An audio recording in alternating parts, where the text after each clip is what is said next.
King टूटनखामुन की tomb से मिलने वाले खजाने में एक नेकलेस ऐसा भी था जिसमें बहुत अनोखे किस्म का कोई पत्थर लगा हुआ था। इस पत्थर की खास बात यह थी कि ना तो इस जैसा पत्थर आज से पहले किसी ने देखा था और ना ही किसी को इसका नाम मालूम था। ग्रीनिश और येलो कलर के इस पत्थर के बारे में जानने के लिए हजारों स्टोन एक्सपर्ट्स ने अपनी महारत आजमा कर देख ली, लेकिन पत्थर का छोटा सा ये टुकड़ा हमारी दुनिया के तमाम पत्थरों से बिल्कुल डिफरेंट था। आखिरकार ये माना जाने लगा कि टूटनखामुन के नेकलेस का ये अनमोल पत्थर हमारी दुनिया का हिस्सा ही नहीं है, बल्कि ये किसी और प्लेनेट से लाया गया है। लेकिन साइंसदानों को ये बात हरगिज हजम ना हो पाई। कई सालों के बाद जब मॉडर्न टेक्नोलॉजी का दौर उरूज पकड़ने लगा तो साइंटिस्ट के एक ग्रुप ने टूटनखामुन के नेकलेस के इस अनोखे और मिस्टीरियस पत्थर की लैब टेस्टिंग की, और इस बार जो रिजल्ट उनके सामने आया उसने पूरी साइंस की दुनिया में हलचल मचा कर रख दी।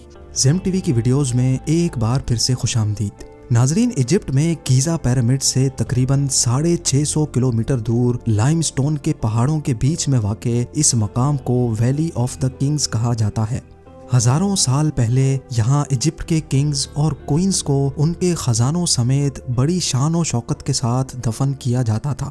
खजानों से भरे ये खूबसूरत टूम्स वक्त के साथ साथ लूट लिए जाते थे, लेकिन सिर्फ एक टूम्ब ऐसा था जो हमें बिल्कुल असली हालत में मिला था।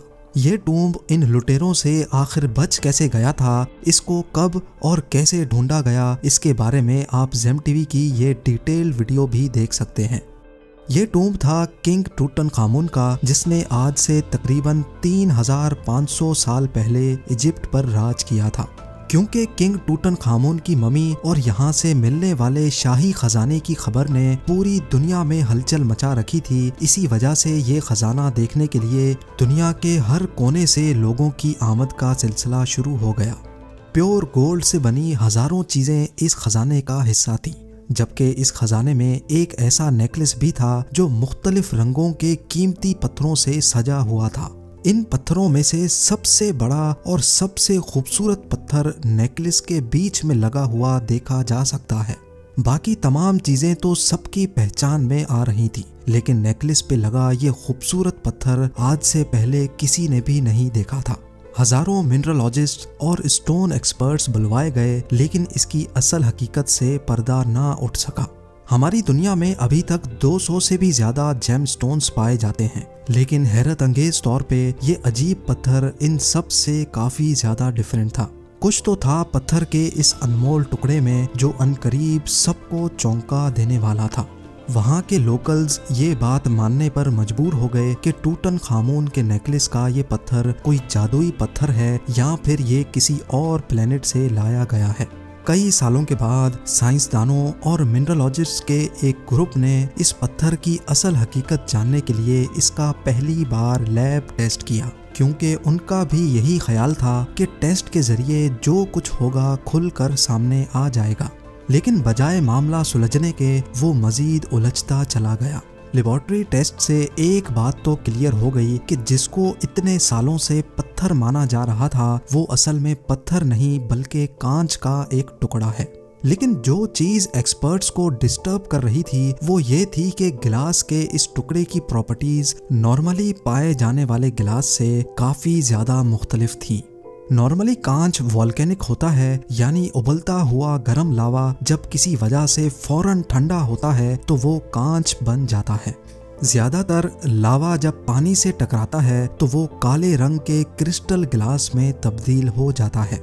लेकिन कांच का ये टुकड़ा ना ही दिखने में वॉल्केनिक लग रहा था और ना ही लैब टेस्ट में ऐसा कुछ साबित हो सका। लेबोरेटरी टेस्ट से मजीद ये भी जाना गया कि गिलास का ये टुकड़ा 1800 डिग्री सेंटीग्रेड से भी ज़्यादा के टेम्परेचर पे बनाया गया है, जबकि वॉल्केनो से निकलने वाला उबलता हुआ लावा सिर्फ 1100 डिग्री सेंटीग्रेड जितना ही गर्म होता है। गिलास का ये टुकड़ा 3500 साल पहले एंशिएंट इजिप्शियंस के पास आखिर आया कहाँ से था, और यही वो सवाल था जो रिसर्चर्स की टीम को लगातार परेशान कर रहा था। दुनिया भर के इजिप्टोलॉजिस्ट, साइंटिस्ट और मिनरलॉजिस्ट सर जोड़कर बैठ गए, क्योंकि टूटनखामुन के नेकलेस पर लगा कांच का ये टुकड़ा अब एक मिस्ट्री बन चुका था।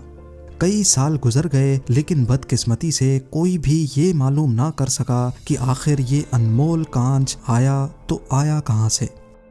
लेकिन फिर आखिर वो दिन आ ही गया जिसका सबको इंतज़ार था। अफ्रीकन सहारा, जो कि इतना बड़ा है कि उसने कई मुल्कों को अपनी लपेट में लिया हुआ है। 92 लाख स्क्वायर किलोमीटर पर फैला हुआ ये डेजर्ट अल्जीरिया, मॉरिटानिया, माली, नाइजर, लीबिया और सूडान के साथ साथ इसका एक बहुत बड़ा हिस्सा इजिप्ट में भी आता है। इजिप्ट का शहर कायरो, जहाँ के म्यूजियम में टूटन खामून का खजाना मौजूद है, वहाँ से तकरीबन 1000 किलोमीटर दूर बीचों बीच डेजर्ट से एक काफिला गुजर रहा था। उन्होंने नोटिस किया कि रेगिस्तान के इस हिस्से में दूर दूर तक रेत पर कुछ चीजें पड़ी चमक रही थी। करीब जाकर देखा गया तो गर्म रेत पर हजारों नहीं बल्कि लाखों कांच के टुकड़े बिखरे पड़े थे, और ये कांच की वही किस्म थी जो टूटन खामून के नेकलेस में पाई गई थी।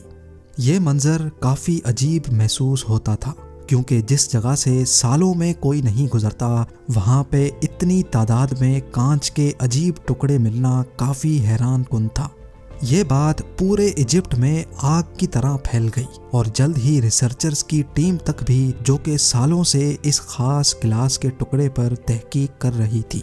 वो सवाल जिसका कई सालों से जवाब नहीं मिल रहा था, उसका जवाब अब आखिरकार सबके सामने आ चुका था। टूटन खामून के नेकलेस का कांच 1000 किलोमीटर डीप इजिप्ट के रेगिस्तान से लाया गया था, जिसको अब डेजर्ट गिलास का नाम दे दिया गया। लेकिन हजारों मील के एरिया पर फैले कांच के ये टुकड़े आखिर आए कहाँ से थे? ये जानने के लिए ज़रूरी था कि रेगिस्तान का रुख किया जाए। मुसलसल 3 दिन और 3 रातें सफ़र के बाद वो पॉइंट आ गया जिसकी रिसर्चर्स को तलाश थी। ये रेत का वो समंदर है जहाँ दूर दूर तक ना ही कोई इंसान नज़र आता है और ना ही कोई जानवर। कांच के बेशुमार टुकड़े रेत के ऊपर, जबकि कई रेत के अंदर भी धंसे हुए थे। ऐसा मालूम होता है कि यहाँ किसी दौर में कोई बहुत बड़ा वाक़या हुआ था, जिसकी वजह से ये डेजर्ट गिलास बना था। पिछले कई सालों के दौरान जहाँ इस पुरअसरार कांच के टुकड़ों के बारे में कोई इन्फॉर्मेशन नहीं थी, वहीं अब रिसर्चर्स के सामने ऐसे लाखों टुकड़े बिखरे पड़े थे। अब जानना ये था कि आखिर ये यहाँ पर आए कैसे। कई सैंपल्स का मॉडर्न लैब टेस्ट किया गया तो मालूम पड़ा कि इनमें कुछ ऐसे पार्टिकल्स भी थे जिनका ताल्लुक वाकई हमारी अर्थ से नहीं था।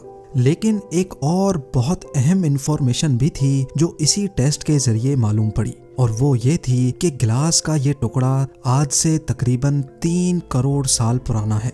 साइंसदानों का मानना था कि इसका सिर्फ एक ही मतलब है कि इस एरिया में कोई बहुत बड़ा मीटियोराइट गिरा होगा।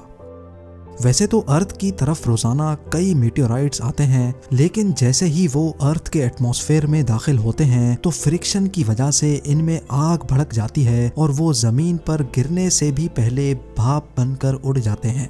लेकिन अगर किसी मीटियोराइट का साइज काफी बड़ा हो तो वो हमारी जमीन तक पहुंचने में कामयाब हो जाता है, और जाहिर है उसके नतीजे में काफी ज्यादा नुकसान भी होता है। मीटियोराइट के जमीन पर गिरने की वजह से होने वाला धमाका न्यूक्लियर बॉम्ब के धमाके से भी 10,000 गुना ज्यादा होता है, और उसके नतीजे में निकलने वाली गर्माइश इतनी ही होती है जितना सूरज का सरफेस गर्म होता है। मीटियोराइट्स के गिरने की सबसे बड़ी निशानी ये होती है कि वो जमीन पर बहुत बड़ा क्रेटर छोड़ जाते हैं, इतना बड़ा कि ऐसा लगता है कि आप किसी खाई के किनारे पर खड़े हों।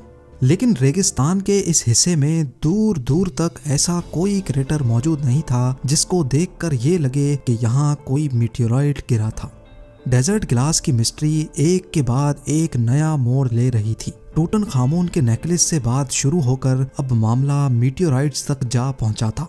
गिलास एक्सपर्ट्स से लेकर मीटियोराइट एक्सपर्ट्स तक सारे यही गुत्थी सुलझाने में लगे थे। लेकिन फिर फारूक अल्बाज, जो कि एक साइंटिस्ट और जियोलॉजिस्ट भी हैं, उन्होंने इस उलझी हुई गुत्थी को आखिरकार सुलझा ही दिया। डॉक्टर फारूक ने सैटेलाइट इमेज के जरिए रेगिस्तान के इस हिस्से से 100 किलोमीटर दूर एक ऐसे स्पॉट की निशानदेही की जहां किसी दौर में मीटियोराइट गिरा था।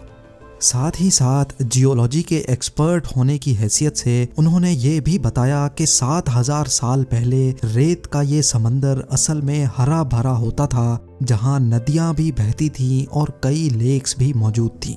क्योंकि ये गिलास 3 करोड़ साल पुराना है और तब यहाँ का नक्शा डिफरेंट हुआ करता था। यहाँ से 100 किलोमीटर दूर सैंडस्टोन के इन पहाड़ों पर जब आग से भरा मेटेराइट गिरा तो उसने एक ही झटके में सैंडस्टोन्स को पिघला दिया होगा। पिघलते हुए सैंडस्टोन का लावा पानी पे गिरने की वजह से फौरन ठंडा हुआ तो ये अनोखा सिलिका ग्लास बन गया, जो नदियों के प्रेशर से बहता हुआ 100 किलोमीटर दूर इस पॉइंट तक आ गया है। नाजरीन, डेजर्ट ग्लास की मिस्ट्री को सॉल्व करने में साइंसदानों को पूरे 100 साल लग गए। इस ग्लास को डेजर्ट ग्लास या फिर प्योर सिलिका ग्लास भी कहा जाता है, जो कि सिर्फ अफ्रीका के इस डेजर्ट में ही पाया जाता है। हवाओं की वजह से हर गुजरते साल जब सैंड ड्यून्स अपनी लोकेशन शिफ्ट करती हैं तो उनके नीचे दबे नए ग्लास के टुकड़े बरामद होते हैं। अभी तक रिसर्चर्स को जो सबसे बड़ा टुकड़ा मिला है उसका वजन 26 केजी बताया जाता है। उम्मीद है जेम टीवी की ये वीडियो भी आप लोग भरपूर लाइक और शेयर करेंगे। आप लोगों के प्यार भरे कमेंट्स का बेहद शुक्रिया। मिलते हैं अगली शानदार वीडियो में।